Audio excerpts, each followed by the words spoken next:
The bishop has come back recently after a sabbatical, and I think I speak for the faithful all over the diocese when I say that we're very pleased to have you back.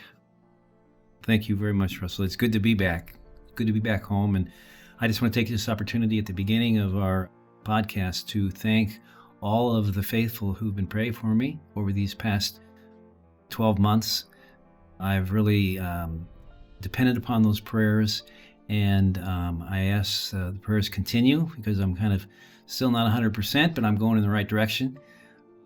And to pray for those who struggle with issues of depression and anxiety, especially in the times we live now. I think a lot of people are struggling, and we need to support them with our prayers and in any other way we can. So thank you for having me on the show. Absolutely.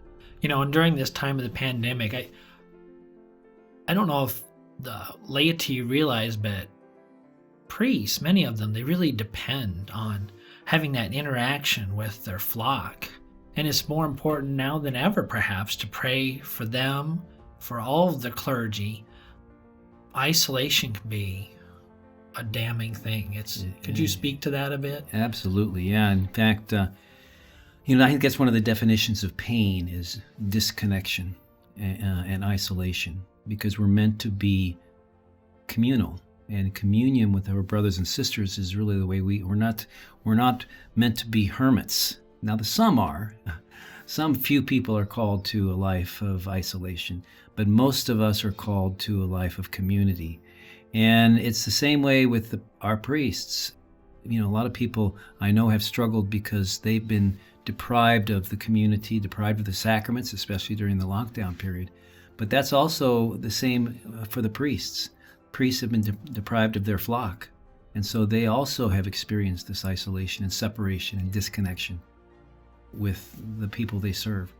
So it's been tough for all of us, but priests have suffered as well, and so that's a good idea to pray for our priests and our pastors.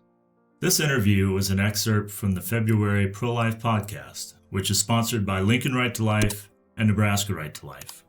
We ask that you subscribe to our YouTube channel, where the entire interview with Bishop Conley will be published in mid-February. And we also ask that you continue to pray for our pro-life leaders. They help to guide us in protecting life from conception to natural death.